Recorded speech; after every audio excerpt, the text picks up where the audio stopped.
Hi, it's Michael Kerr here, presenting Small Business Banter.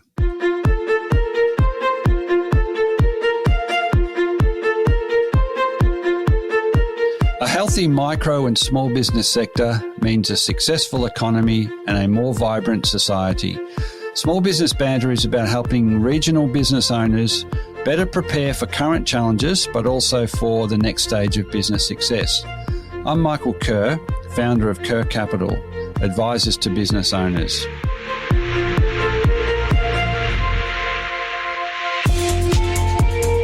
Each week, I interview a fellow small business owner or an expert, and they share their stories, their lived experiences, the wins and the losses, and their best advice to help you, the listener, get the most you can from your own business. Small Business Banter is brought to you from the studios of 104.7 Gippsland FM and is heard across Australia on the Community Radio Network. And thanks also to Kerr Capital, supporters of the show.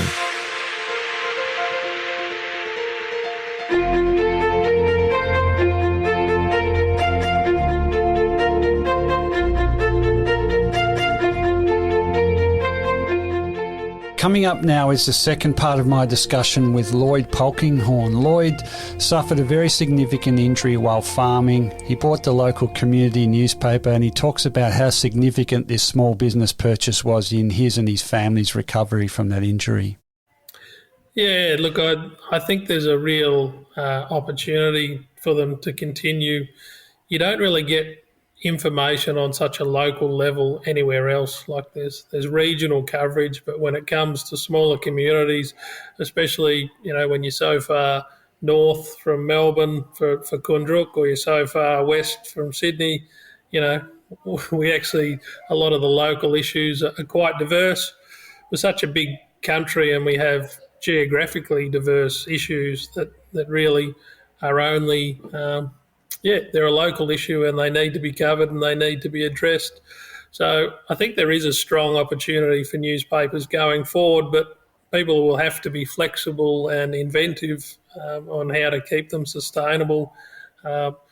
We have a lot of industry representation that they're advocating for sort of governments to still spend through rural and regional papers, and I think that's an important message.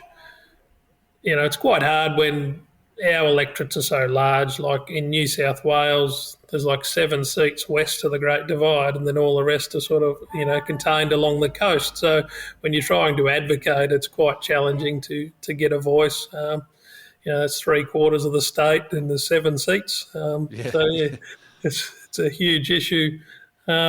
Printing's been a large issue for a lot of rural regional papers.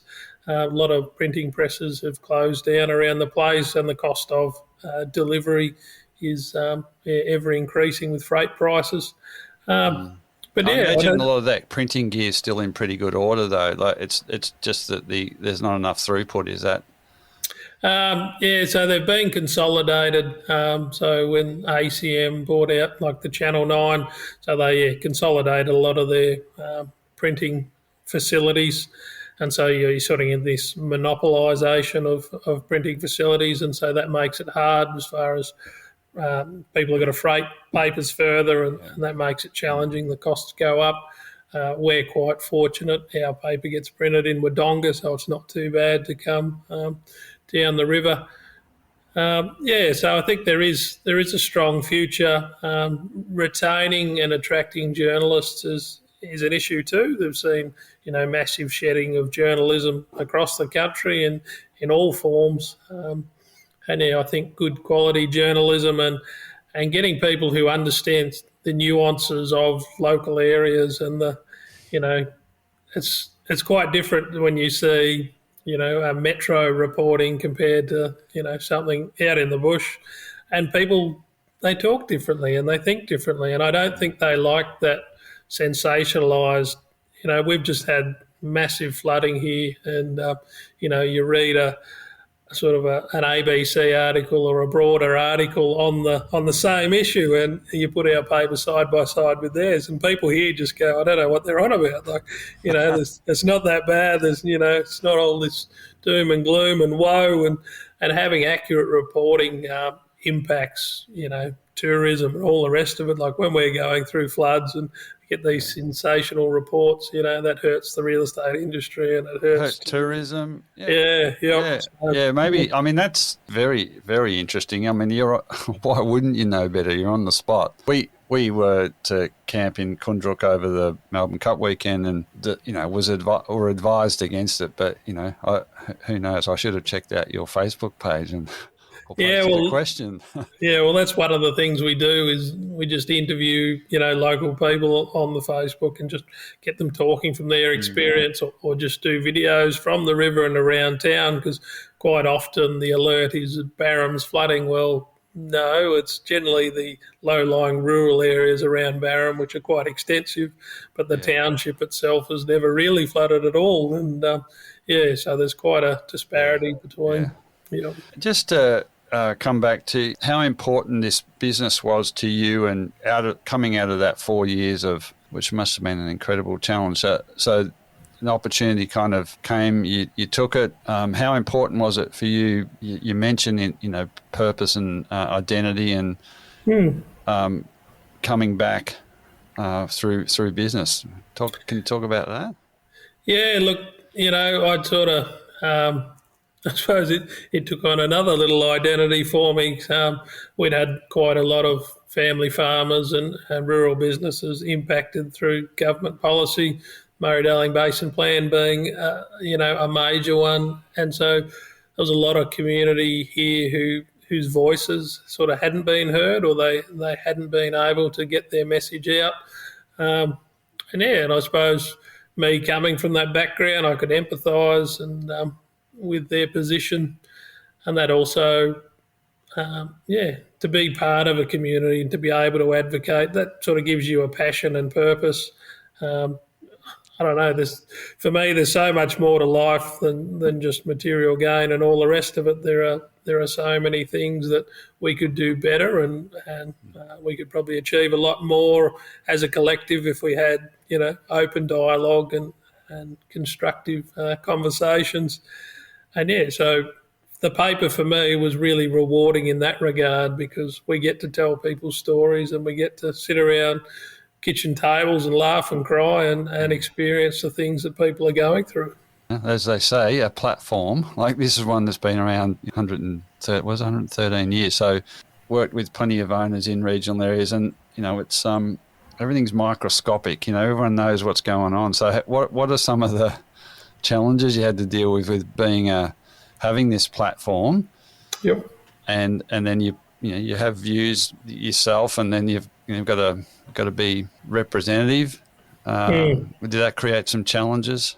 How do you deal with them? Yeah, there always is differing points of view across community, and coming into the paper, there'd always been this sort of Kundruk versus Barham, this Victoria and New South Wales thing, and that's something that I wanted to try and totally abolish, because there may be two states, but we're one community, and then we also. So the Bridge, has it always been called the Bridge newspaper? Was that part of the connecting them more closely? Not them and us. Yeah, so it's always been the Bridge, and the masthead's always been the Kundruk and Barham Bridge newspaper. But there was sort of a little bit of the New South Wales, Victoria, and Stoush, and so that for me was an important bridge to get over and to build, this one community. And I think that comes a lot down to how you write things and the tone that you can build with it through articles, just talking about the collective and heroing both sides equally. There used to be a bit of competition, I believe, between some of the development organisations on both sides of the river, but we tried to give it equal. Because I came from Moolameen, to me the Barham Kundruk thing didn't make any sense to me, because I was sort of external, and I think all the communities have got some pretty special stuff going for them. And then we also brought in a kahuna section. So kahuna's just 20 minutes or 15, 20 minutes down the road. Because when the bridge first started, it was the bridge, but it also had the kahuna advocate in it. I think that lasted 6 or 7 years in its when it first started. So that was important. But you do try you do try within the media to hold a balance, but coming at such a micro level, you're more community orientated, I suppose, in our delivery, because quite often a lot of the things that we see come out of government departments, they're more stage managed. Like quite often, it's a bit like propaganda. So there's projects Very and much like, there's lots of projects and things that happen, and we on the ground see how they're implemented, what are the outcomes, what are the results of the works they're doing, and yet you pick up a press release from the government department and it is absolutely nothing reflective of what the ground truth is. And so to go and write an article, you get the government line, but that doesn't even, you know within yourself that it's not accurate, and it's, there's so many. You ever got a fiction section in the paper? It is tempting. So quite often you will get departments or that upset that, that you may have not have been as kind to them as they'd like. But realistically, when you're on the ground and experiencing these things, reality is totally different to someone in Canberra who's, they get filtered information and then they put out these fluffy press releases that don't resemble the ground truth. Yeah. What did you take from your experience, in a family farming environment to a small business like this? I suppose good and bad. and I think that's the bad's probably trying to do too much yourself and actually spending too much time within the business. In it rather than on it, as they say. Yeah, well, even just all-consuming. To be involved in news, you have to be willing to go out and pore through social media and find out what's happening and talk to people, and so you don't really get a break. Essentially, your mind's on 24/7 thinking about what's happening or checking alerts and all the rest of it. And which I imagine is a combination of this can be intriguing and fun, and also a bit of a chore as well, right? Just got to.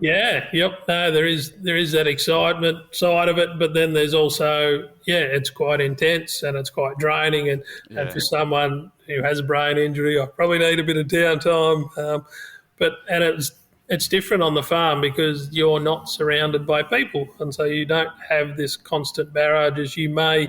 You may work flat out and may do 18-hour days, but it's physical work. You're either with stock or machinery. You're not glued to this constant mental stimulus. So that's been a challenge.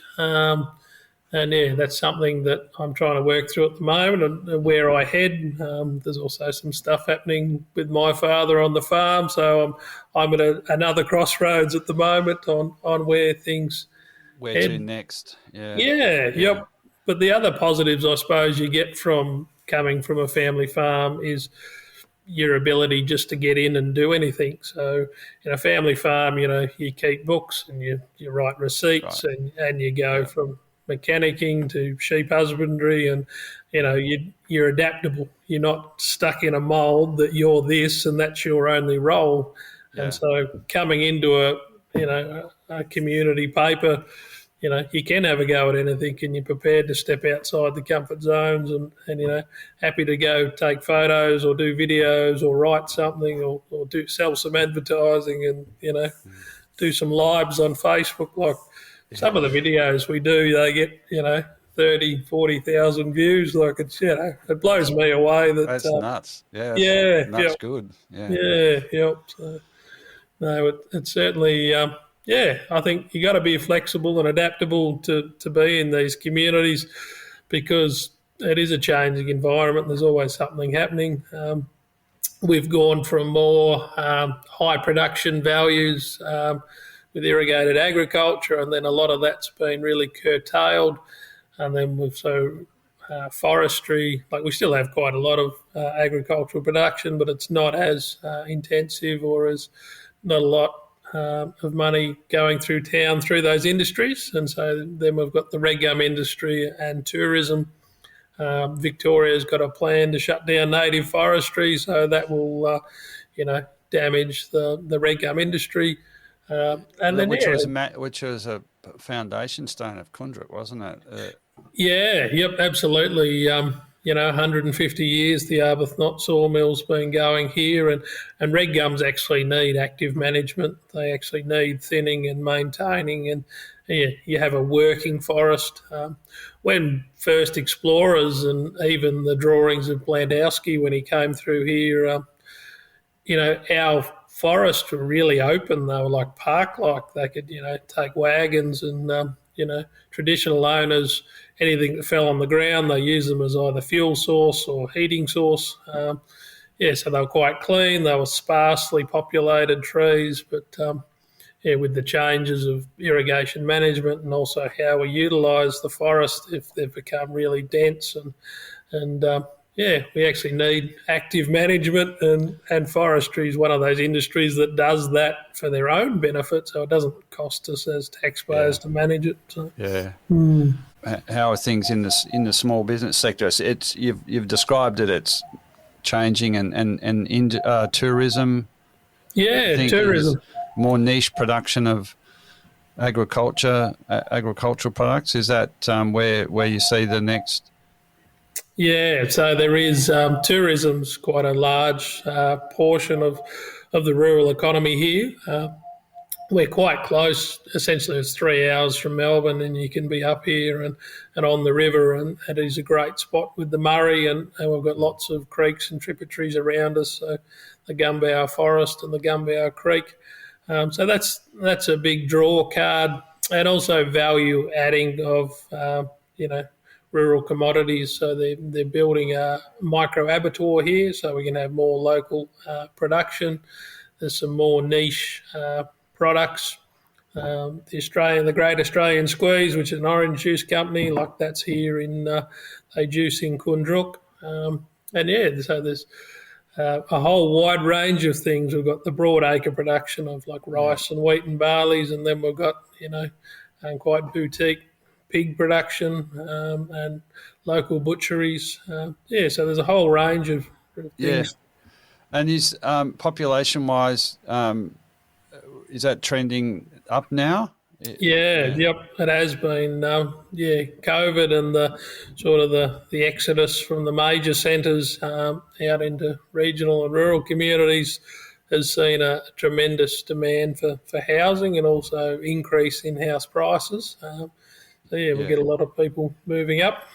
Yeah, we had a trip there through COVID because we're in regional Victoria, and we're able to get up and stay on the river, and just on that New South Wales Vic thing, when we walked across the bridge, but felt like someone was watching. It was insane, It was insane. It was that was really hard for a lot of our communities, because being on the border, healthcare, you either utilise one state or the other depending on what services are available, and we had some pretty shocking stories of people not being able to get the healthcare over a line on a map, when really there wasn't, as far as COVID numbers at the time, there wasn't a COVID case in either local government area on either side of the river, yet movement was completely stopped. So what about the future for the bridge? Where do you see you've had? How many years have you? 5 years. 5 years. Yep. And is that so? How's it placed? Where do you see it going? And what's next for you? So I've currently got it on the market. So I've decided to try and find another custodian. And And yeah, so we'll see how that goes. I am toying with maybe looking at a cooperative model for local businesses to maybe purchase it as a group, as a collective, Yeah, okay. Have and you then developed those conversations with the BCCM? If not, the Business Council of Cooperatives and Mutuals, yeah, righto. No, I which haven't is had the yeah. Sorry. Yeah, no, I haven't had the discussion with them. So I've been speaking to some other newspaper people with far more experience than me who've had long histories in setting up community papers. So Yeah. that's something we're considering. Um, So it feels like a natural time for you.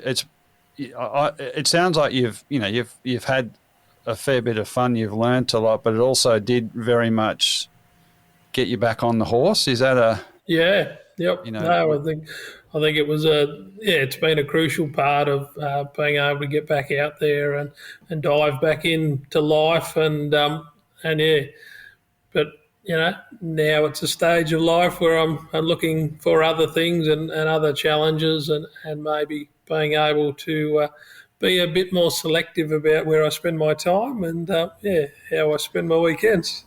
Yeah, well, if it's one of those things you got to can't rush to the next thing and kind of repeat the formula. You got to maybe reflect a bit on having those boundaries. Sound like a school Yeah, teacher, don't I? yeah, no, that's right. And I think, for me, I'm pretty much happy doing anything. So I'd happily go and drive a truck for 12 months just while I, think about things and stare out the window. So yeah, Yeah, I'm quite happy at being adaptable. yeah. But you're leaving. You'd like to see. You want to see the bridge go to a good home in the sense of it's vibrant and it's active and become a viable business and as you said a few times, a really core part of the local community. Mm. There any so are you advertising that locally? What's the feedback so far? Is it in terms of interested parties to come on board Yes. So, yep. without giving away anything, Yeah, confidential? no, But no. We've been advertising it locally and also some online targeted advertising. Had some inquiries from further afield, but that would be more to cut and consolidate, and that's not sort of where I want things to head. So I'd rather it'd be an ideal business for like semi-retired or husband and wife team who wanted to do a bit within a small community and play a role in continuing it on. it's great. I mean, this is that a few times I've talked about legacy and the role of a business, and it's not just another business. So it's got to be financially viable. It's got to stack up for the purchaser, but it's there's. I'm so glad to hear you've got some kind of criteria, and imagine if you're going to stay where you are. This idea that you sold and it got axed, Yeah. you'd wear that, wouldn't you? Yeah, yep. No, and I think that's why. Yeah, I think that's why I'm going to give the community enough time to, they need to. Yeah, They they need step to up. either. Yeah, yep, that's right. They've got to step up if they want to maintain it. Because at the end of the day, I'm not going to stay here forever just for the sake of keeping it alive. But it Yeah, becomes a line in the sand. So, yeah, someone else's turn. Yeah. yeah, yeah. Look, just in closing, Lloyd, thank you so much for being so open and giving those insights. It's everything I thought it would be when I first read the story in the ABC maybe 6 months ago before I contacted you. I do. I'm a huge advocate of the role that small business plays in communities, and then also with boundaries. What Yeah. the important role it can play for in individuals and families, and we just want more of that. In closing, what are your tips for someone? Two types of people. One who's tree changer or seed changer buying a business, and the other one is for first time business owners, given you've had a couple now? Any sort of hot tips? I suppose I think having good guidance from people you trust as far as those broader things, like, as I say, we were really fortunate with our accountant. He takes an interest in our family as well as our businesses, and he's quite often bringing up things about balance and the overall picture and where we want to head. And I think it's important for people to have a goal or a vision in place of what they want their lives to look like and what they want their work-life balance to be like. I think it's important to be realistic about, if you are stepping into a business, what you can achieve and how you go about it and your skill sets. Quite often there's people outside of us who have better skills and knowledge, and sometimes you got to have a bit of humble pie to go and actually approach people. Yeah, let them in, hey? Yeah, yep. And coming as a multi-generational farmer, that was a bit of a challenge for me too. So it's sort of That's very good advice, Lloyd. If anyone listening wants to find out more about you and the Bridge newspaper, where do they go, Lloyd? They can go to the website, which is thebridgenews.com.au. Great. Yep. So, all right. Well, look, I really appreciate your time, Lloyd. It's been great chatting. I'll look you up if I'm the next time we have I think we've still got our deposit on a camping site that we couldn't get to, so we might get up there in the next year. So I'll catch up. No, you're more than welcome, Michael. So thanks for the chat. Thanks, Lloyd.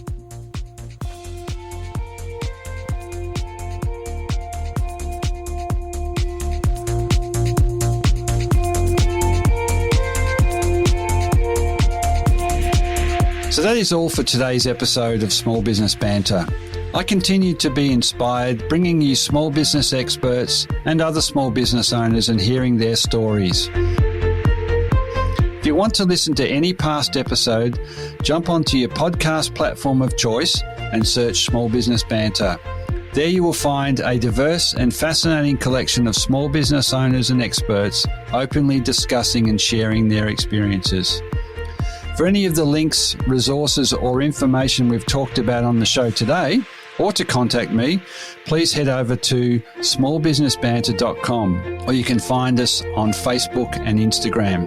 And it would be great to have you tune in the same time next week for another episode of Small Business Banter.